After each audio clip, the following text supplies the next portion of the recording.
काला जादू। अपने बेटे ऋषु के माथे से टपकते हुए पसीने को देखकर सविता की हालत खराब हो गई। ऐसा आज पहली बार नहीं हुआ जब ऋषु नींद से घबरा कर जागा है। हाय मेरा बच्चा, न जाने किसकी नजर लग गई है तुझे। जब से मेरे बच्चे ने 10वीं के एग्जाम में स्कूल टॉप किया है तब से रोज बुरे बुरे सपने आने लगे हैं।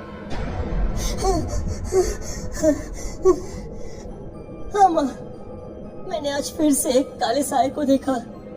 वो यहीं मेरी आंखों के सामने खड़ा था। माँ मुझे बचा लो माँ। वो मुझसे कह रहा था कि मुझसे बदला लेगा। माँ कहीं ये प्रशांत। चुप कर, कैसी बात कर रहा है? दोबारा उसका नाम मत लेना।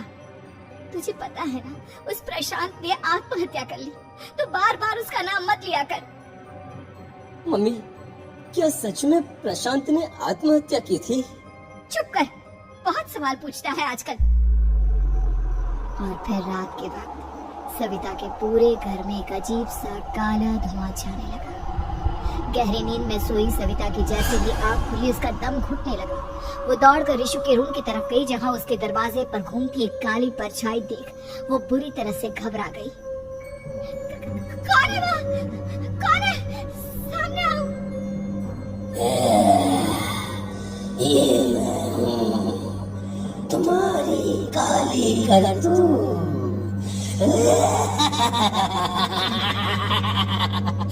और अब मैं तुम्हारे बेटे को ले जाने आया हूँ। नहीं, मेरे बच्चे को छोड़ दो प्लीज। मेरे ऋषु को कुछ मत करना। वो परछाई ऋषु के कमरे में घुस जाती है। सविता भी उसके पीछे पीछे दौड़ कर जाती है और देखती है कि अब वो साया साफ नजर आ रहा था। वो सर से पैर तक खून में सना हुआ था और उसके शरीर के सारे अंग कटे फटे हैं। क्या चाहिए तुम्हें? तुम जो बोलोगे मैं करूंगी, लेकिन मेरे ऋषु को छोड़ दो। उस परछाई ने ऋषु को गर्दन से पकड़कर दीवार के सहारे हवा में उछाल दिया। ऋषु जोर जोर से चिल्लाने लगा। माँ बचाओ मुझे, बचा लो माँ। माँ ये मुझे मार डालेगा। माँ मुझे बचा लो माँ। नहीं, ऐसा मत करो। मुझे मार दो लेकिन मेरे बच्चे को छोड़ दो। मैं तुम्हारे आगे हाथ जोड़ती हूँ।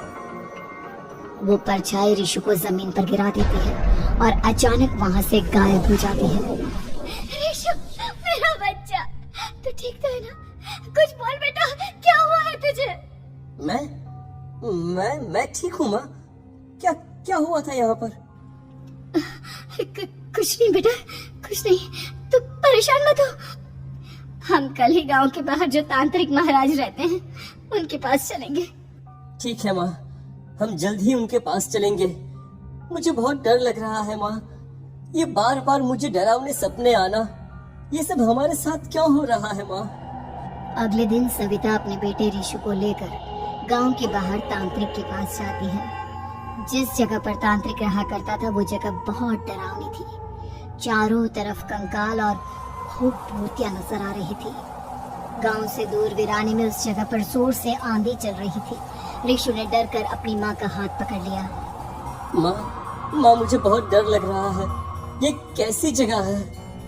देख बेटा, हमारे साथ जो कुछ भी हो रहा है उसका इलाज सिर्फ और सिर्फ ये तांत्रिक महाराज ही बता सकते हैं। अब यही है जो हमें प्रॉब्लम से बाहर निकाल सकते हैं। जैसे ही सविता और ऋषु तांत्रिक की झोपड़ी के अंदर पहुंचे, वहाँ का नजारा देखकर उनकी आंखें फटी की फटी रह गई। तांत्रिक की झोपड़ी के अंदर कई सारे लोग अपनी गर्दन घुमा घुमा कर जोर जोर से चीख रहे थे। कौन हो तुम और यहाँ क्यों आई हो? महाराज, मेरे बेटे को कुछ दिनों से एक डरावनी काली परछाई नजर आती है और कल रात उसने मेरे बेटे पर हमला भी कर दिया।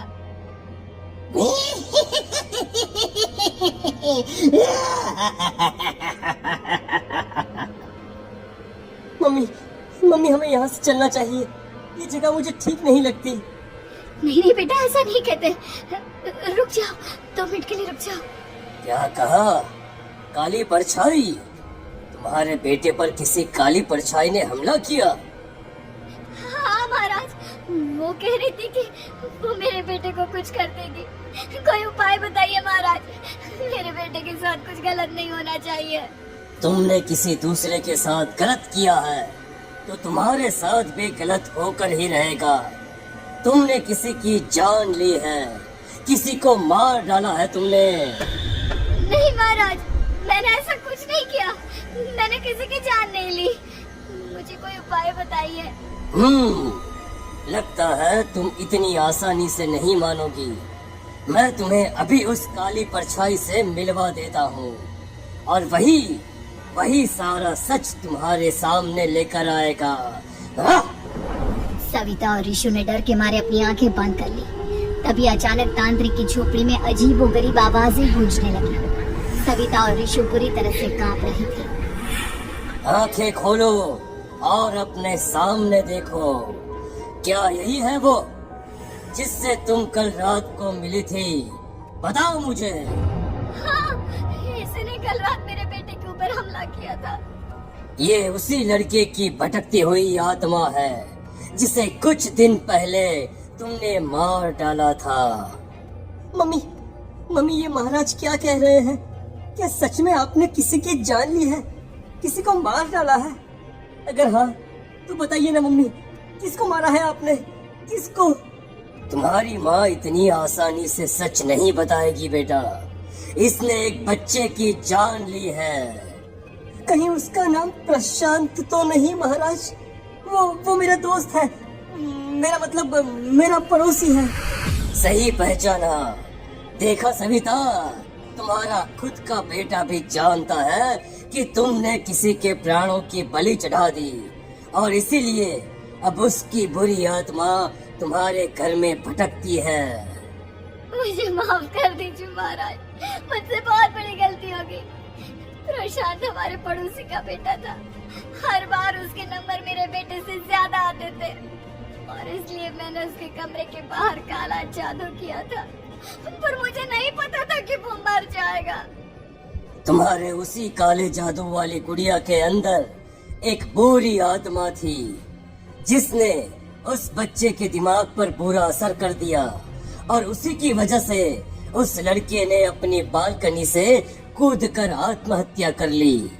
इसकी वजह सिर्फ और सिर्फ तुम हो, तुम। नहीं महाराज, जो कुछ भी हुआ मुझे नहीं पता था कि प्रशांत अपनी जान दे देगा। प्रशांत की आत्मा इस वक्त तुम्हारे सामने खड़ी है, हमसे बात करना चाहती है। बोलो क्या कहना चाहते हो? मैं जीना चाहता था, बड़ा होकर कुछ बनना चाहता था।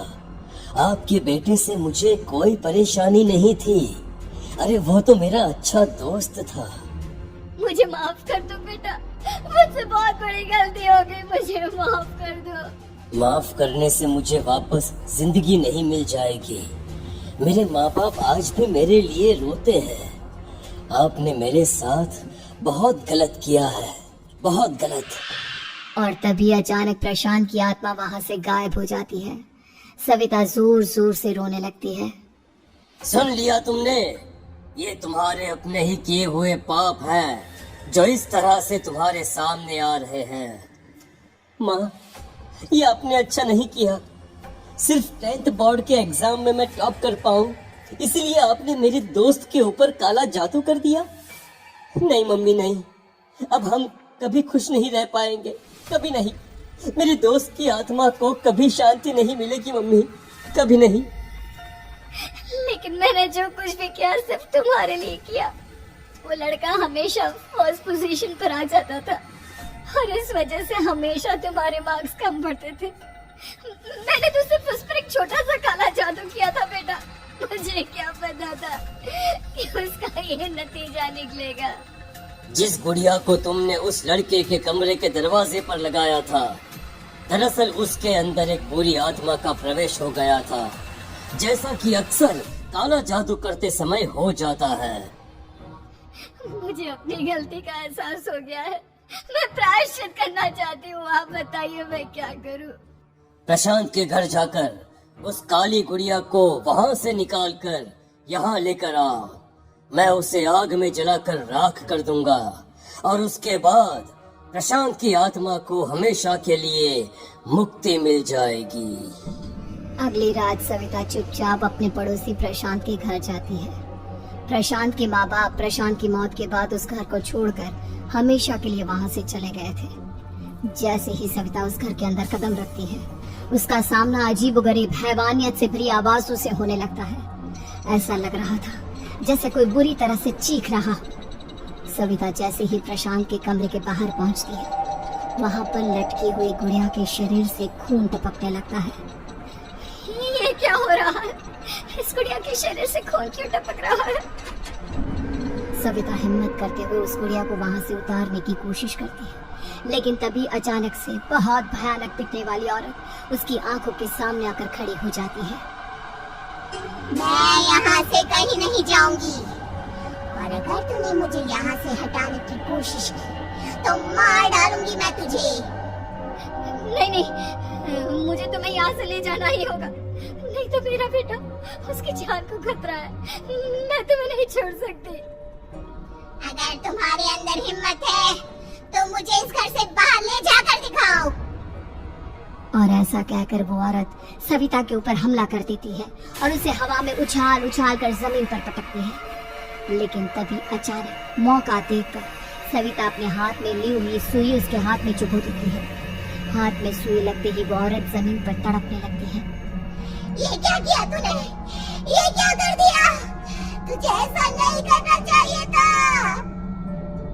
तांत्रिक ने मुझे कहा था कि तुझसे जीतने का सिर्फ यही एक तरीका है जिससे मैं अपने पापों का प्रायश्चित कर सकती हूँ और अपने बेटे की जान बचा सकती हूँ।